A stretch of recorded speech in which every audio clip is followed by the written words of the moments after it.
birthday, Baba. And we wish that you can see your 100th birthday. How I wish leo hii, unajua nikiketi hapa naona kwamba mama, kuna roho chafu ambao lazima tuiombe. Na nitaomba kwa sababu kuna watu wa Mungu hapa ambao wako na uwezo mkubwa katika kiroho. Roho chafu ambayo hiko katika Kisii County. Mimi ningeomba kwamba utakapoomba, Baba, utakapoomba uiombee kwamba roho chafu ipate kuondoka. How I wish tungekuwa katika mikutano yote ya kisiasa, ya kikanisa, ikuwe vile ilivyo sasa hivi. Kwa sababu tumepewa kazi moja peke yake, kutumikia watu wetu ambao wengi, mama, afadhali wewe ni pastor, umekuwa mama wa pili wa taifa. Kuna watu wengi hapa nje maskini wa uchochole ambao hata chakula hawezi weka kwa meza. Ingekuwaje kanisa ikuwe ni mibaraka kamili kwa watu wetu? Nimeuliza Bishop, na ni mama amesema pale ndani tukiwa pale, wakati alikuwa mdogo, unajua ni mtu mrefu. Unajua wengine tulikuwa tunadhania sisi ndio warefu, lakini nimeona Bishop mrefu, handsome, mtu ako na sura nzuri. Unajua wengine hapa sisi. Mimi nataka niseme kwamba nashukuru na karibisha nyinyi, na maombi haya yaweze kutusaidia. Bishops, nitaomba kwamba siku moja mje, na mimi nimepanga kama ni tenti kama hizi 5 10 tuweke pamoja, tufanye maombi maalum ya Kisii County na nchi yetu. Mimi nimegundua, Bishop, and utanikubalia mama, shida kubwa ya nchi yetu ama duniani ni wanasiasa kama sisi. Sio mwananchi wa kawaida. Hapana. Sisi kama viongozi ndio shida kubwa.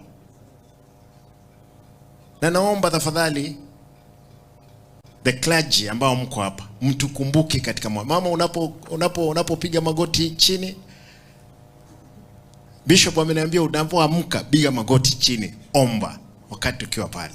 Tafadhali mtakapopiga magoti chini tuombee. Kiswahili inasema kwamba asidi ana sababu. Asidi ni mtu akona roho chafu tu, eti kwa sababu ni bibi ya deputy president anamchukia tu bila sababu. Hiyo tu ndio imemfanya kuharibika roho. Eti amefika miaka 90 anachukia mzee kwa sababu ana lolote, ni kwa sababu amefika miaka 90. Maasidi kawaida wana sababu. Tuiombee nchi yetu. Na kaunti yangu naomba kwamba tafadhali tunapoenda mbele, mama, wacha niseme hili liwe la mwisho. Mimi nimeona ufisadi ambao uko uji unatembea mbele yangu, na uogopi, uko na panga na mkuki, unataka kuua, hata huko na bunduki. Ufisadi nimekuja kugundua ni kitu kibaya, na sisi kama viongozi ndio tumeentertain. Nyinyi, wewe kama mama na viongozi mko hapa katika kidini, lazima tuiombee county yetu na vile vile katika nchi yetu. Hilo ndio litasaidia katika nchi hii. Na nataka niseme hakuna malaika. Baba, umefika miaka 90. Katika miaka 90 hii hujaona malaika. Sembuse mimi niseme kwamba nitamuona malaika kesho, itawezekana? Lazima tuwe malaika sisi wenyewe wa wakati wetu. Ama wapi Bishop kijana amesema kwamba amesoma vitabu, ako na vitabu 3,000. 3,000. Najua kusoma ndio kuelewa, na akili haizi. Na mmesikia his speech ama his sermon is strong. God bless you, kwa sababu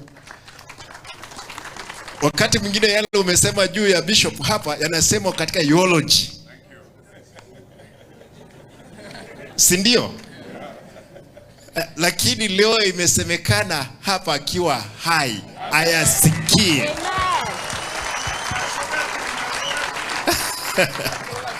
This is it. Let us celebrate when we are alive. Yes. Hiyo ndio maombi yangu tafadhali.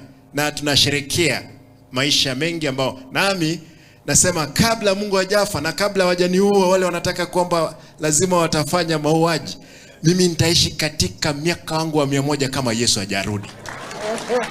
Nami nataka kwamba siku hiyo hiyo baraka ya Mungu inipate.